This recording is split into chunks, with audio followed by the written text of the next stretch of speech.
Now we will begin Part A with the first conversation. Number 1. Were you able to do the last problem in the math assignment? No, it was too hard for me. What does the man mean?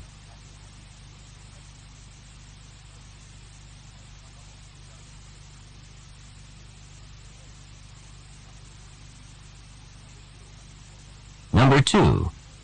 You don't seem really happy with your exam results. Well, I didn't fail, but I also didn't pass by much. What does the man mean?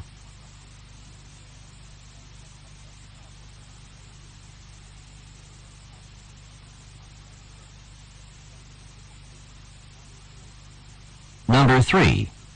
Where are the dirty clothes? Have you taken care of them? They're in the washing machine. What does the man mean?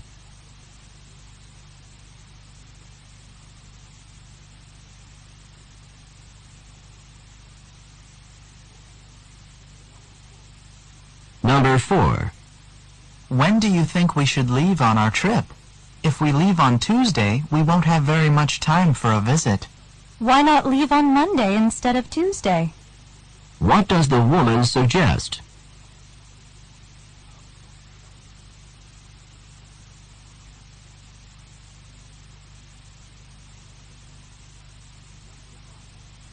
Number 5. What was in the letter from the landlord? It was not good news. The rent has been raised. What does the man mean?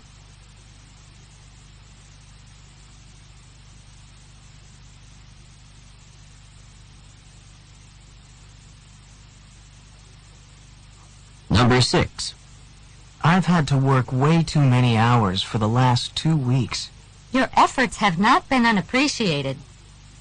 What does the woman mean?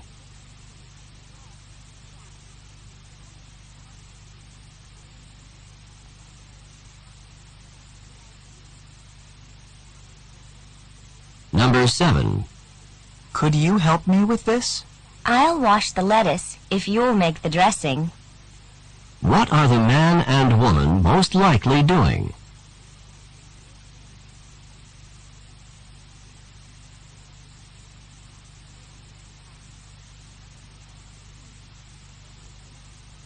Number 8. Is Jack going with us to the restaurant tonight? I was unable to convince him to go with us. What does the woman mean?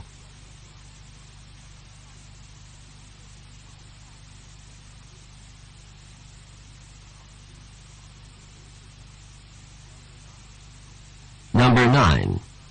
Can you tell me how I can find the biology lab from here? Just go down those steps and enter the door after the first one. What should the man do?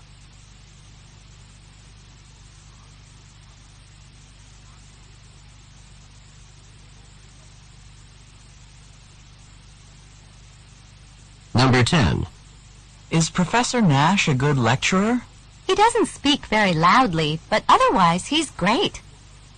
What does the woman say about Professor Nash?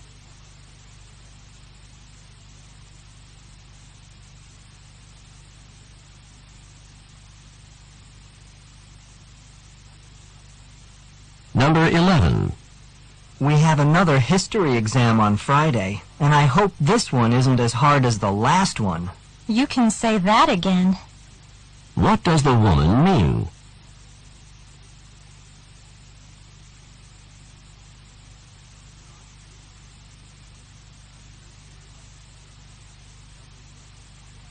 Number 12. Is the room ready for the conference? I don't think it's been set up. What does the man say about the room?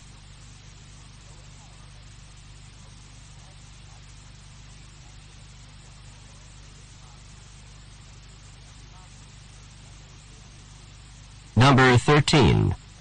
Are you going to be able to stay up and study for the exam?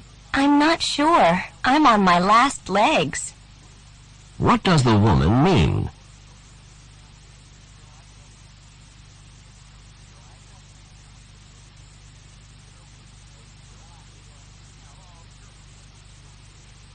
Number 14. What did you think of the guest speaker? I was fascinated by his ideas. What does the man mean?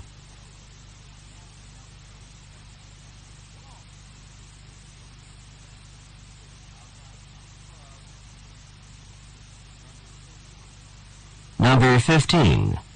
How's the weather today? It's just not as humid as it was last week. What does the man say about the weather?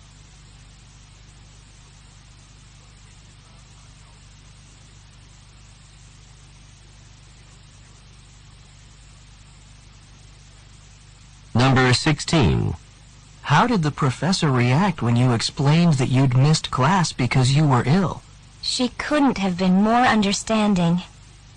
What does the woman say about the professor?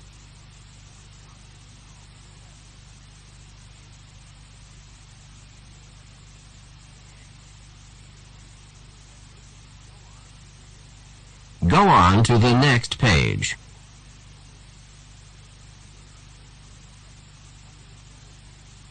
Number 17. That was some air show. The skydivers pulled off some incredible feats. I thought so too. I just couldn't believe what I saw. What does the woman mean?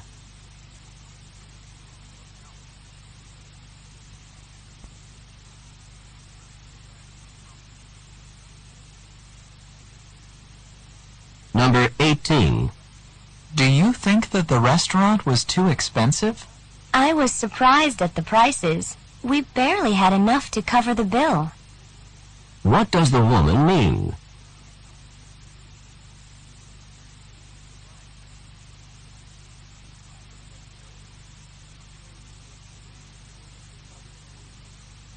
Number 19. Are you going to be taking microbiology this semester? I wish I could put off taking it for another semester, but I can't. What does the man imply?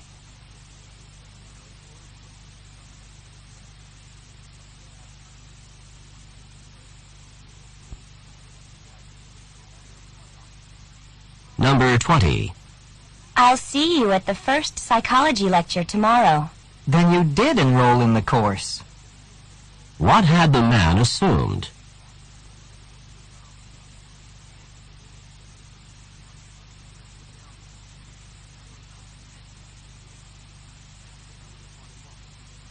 Number 21.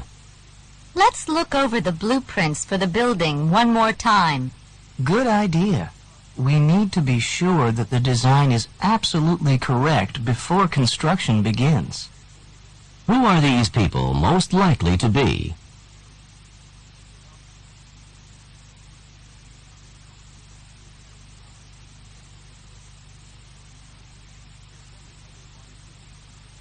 Number 22. Did our team win the game? If the runner hadn't fallen, then our team would have won. What does the man imply?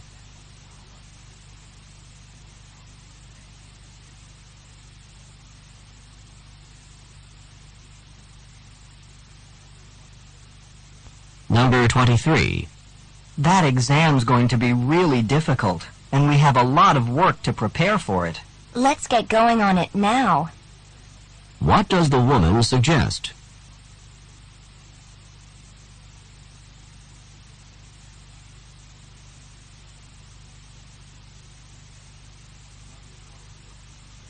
Number 24. Are you happy that Kathy is one of the members of our group for the class project? I'm not really happy about it, but I can manage to get along with her to get the project done. What does the man say about Kathy?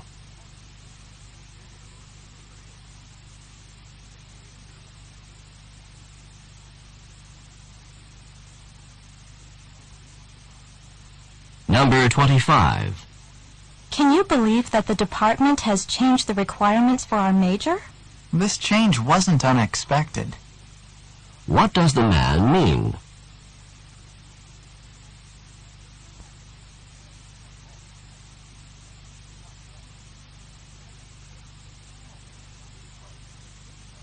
Number 26.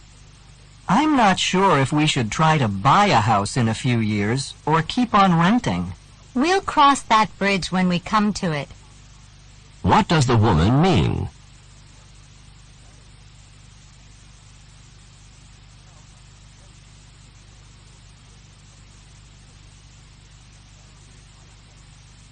Number 27. Did you enjoy the sightseeing trip that you took last week? It couldn't have been more perfect in any way. What does the woman mean?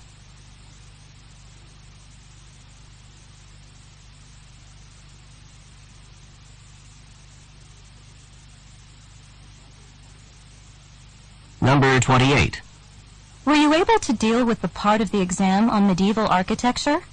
The topic was barely covered in the lectures, yet it was a major part of the exam. What does the man say about the topic?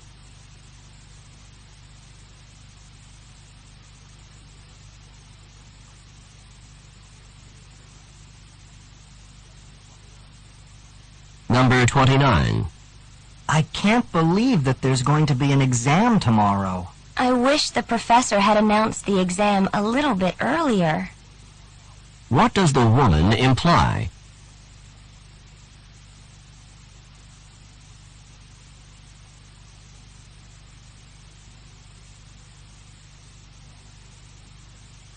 Number 30. Here's a small gift for your birthday. It's something I know you like. So you did remember my birthday. Thank you so much. What had the woman assumed?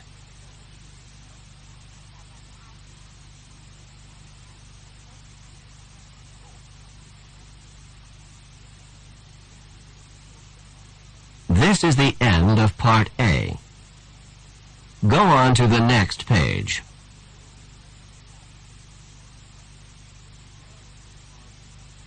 Now read along with me as I read the directions for Part B. Remember, you should not read ahead or turn the pages while the directions for this part are being read. Part B. Directions. In this part of the test, you will hear longer conversations. After each conversation, you will hear several questions. The conversations and questions will not be repeated. After you hear a question, read the 4 possible answers in your test book and choose the best answer. Then, on your answer sheet, find the number of the question and fill in the space that corresponds to the letter of the answer you have chosen. Remember, you are not allowed to take notes or write in your test book. Now we will begin Part B with the first conversation. Questions 31 through 34. Listen to a conversation between 2 students. Dora, could you please give me some help? With what? I kept putting off my History 101 paper, and it's due next week. If you want to pass the course, you've got to write that paper. I know. I thought that since you're a history major, you could help me come up with a topic for my paper. History 101 is about American history. You could write about the Revolutionary War, or the Civil War, or World War I. I don't want to write about wars. I don't want to think about killing and death. Can you think of something else? Why don't you write about technology, inventions that changed American history? That topic seems a little broad. Maybe I should narrow it down a bit. Well, you could choose one invention, the telephone or the airplane, for example, and write about its effect on history. I know. My favorite topic is cars. I'll write about the invention of the automobile and its effect on American history. That sounds like a good topic for you. Now, you'd better get busy. You only have 1 week. Number 31. What does the man ask the woman to do?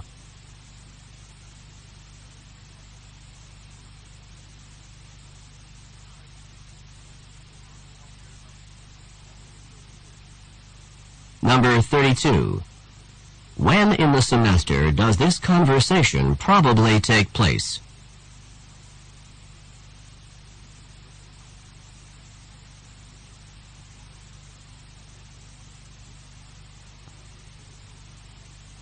Number 33. Why won't the man choose technology as a topic?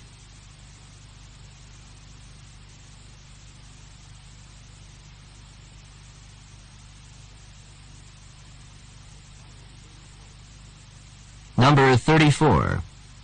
How much time does the man have to write the paper?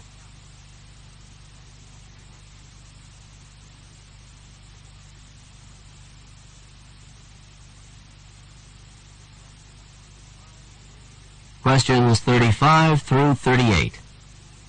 Listen to a conversation about a tragic event. Did you hear the story on the news this morning about the apartment fire down the street? I heard something about it. What happened exactly? A fire started about 3 o'clock in the morning in an apartment complex with about 20 apartments. One of the apartments was completely destroyed, and several of the others were damaged. Do they know how the fire started? They're not sure at this point, but they believe that it was started by someone smoking in bed. It's a shame that one careless person can cause so much trauma for others, not to mention the thousands and thousands of dollars of damage. Even more serious than the damage to property is the harm to the apartment's occupants. I hear that several residents were rushed to the hospital, but at least none of them died. It's all so frightening. Do you know of anything I can do to keep this from happening to me? I guess the best thing to protect yourself is to make sure that you have a smoke alarm and a fire extinguisher in good working condition. The smoke alarm will give you an early warning that a fire has started, so you can call the fire department. If it is a small fire, maybe you can use the fire extinguisher to help put out the fire before the fire trucks arrive. That's good advice. I think I'll go home and check my smoke alarm. Number 35. What is the topic of this conversation?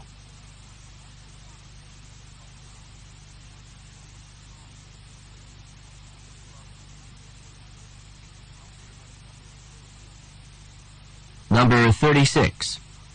According to the woman, how extensively were the apartments damaged?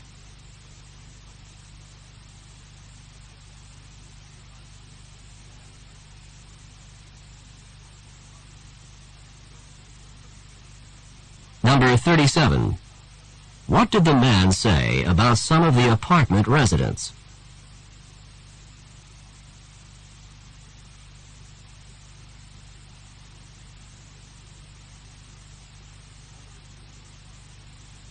Number 38. What advice does the man give to the woman to protect herself from fires?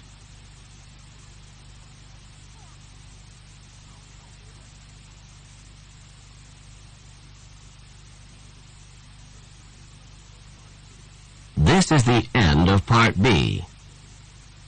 Now we will begin Part C with the first talk. Questions 39 through 42. Listen to a talk to university students. Welcome to the orientation meeting for dance majors. All of you in the room should be students who want to be dance majors. Oh, please let me introduce myself.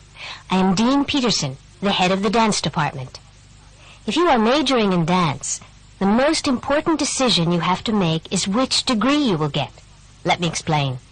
There are 2 possible degrees for dance majors, and the programs are quite different.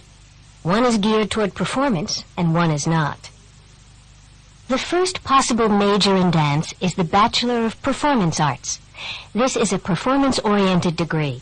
It is intended for students who wish to pursue a professional performance career in dance or in choreography. The second possible major in dance is the Bachelor of Arts Studies. This major is intended for those of you who are interested in non-performance dance careers, in areas such as dance therapy, dance history, dance administration, or dance education.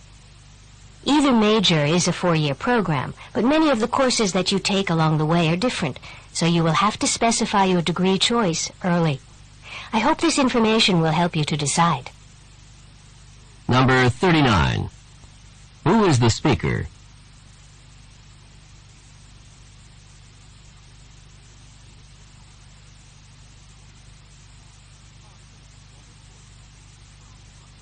Number 40. What decision do the students have to make?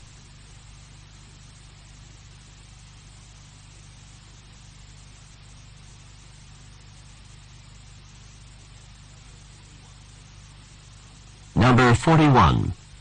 A dance major with a Bachelor of Performance Arts degree might be interested in which area of work?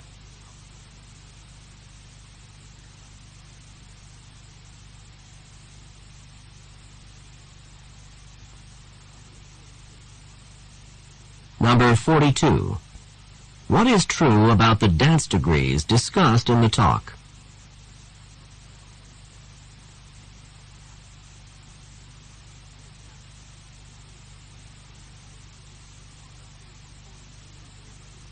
Questions 43 through 46. Listen to a talk about Cajun country. Now that we're all on the bus, I'd like to tell you a little bit about what we're going to be seeing today. The area that we're visiting is called Cajun country. The Cajuns are descended from the Acadians, French settlers who came from the Acadia region of present-day Canada. They came in the 18th century during the French and Indian War, when they were driven from Acadia by the British. They settled in southern Louisiana in the areas around New Orleans. They brought their French culture with them, and today, approximately 250,000 people in Louisiana still speak French as a result. We'll be driving by some sugar plantations and alligator farms, and then we'll be stopping at Avery Island. There's a factory there that has been producing Tabasco since 1868. Are you familiar with Tabasco? It's one of the best-known spicy sauces in Cajun cooking, and it's very hot. I hope you like spicy food, because any Cajun food that you eat on this trip is going to be spicy. After Avery Island, we'll continue on to Lafayette, which is the largest city in Cajun country. When we arrive in Lafayette, we're going to visit Acadian Village, which is a Cajun theme park. This theme park offers rides, exhibits, shopping, and restaurants, all with a Cajun theme. Now settle back, relax, and enjoy the ride. I'll point out the interesting sights as we come to them. Number 43. Who is the speaker?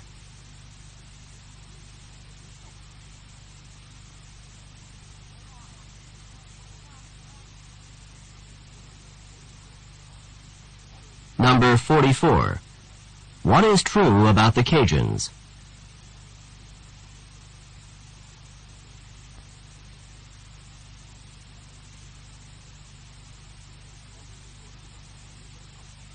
Number 45.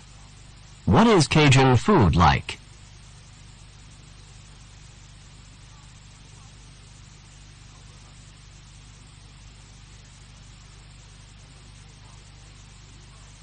Number 46.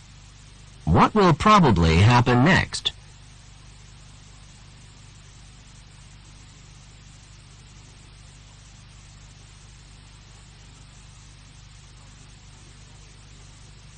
Questions 47 through 50. Listen to a lecture given in a college course.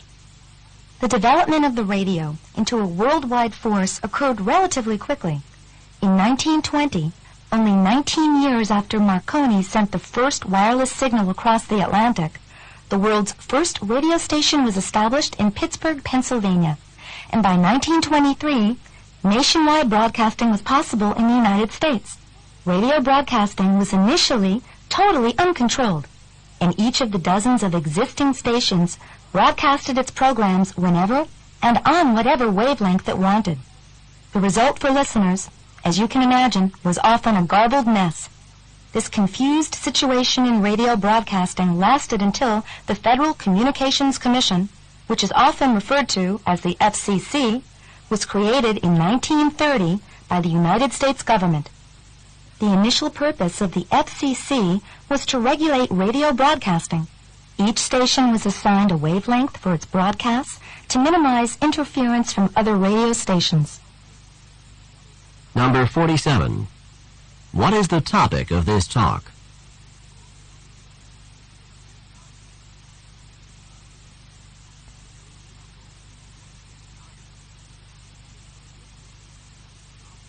Number 48. This lecture would probably be given in which course?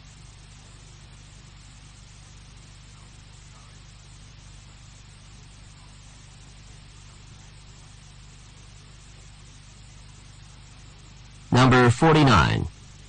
How could the situation in early radio broadcasting best be described?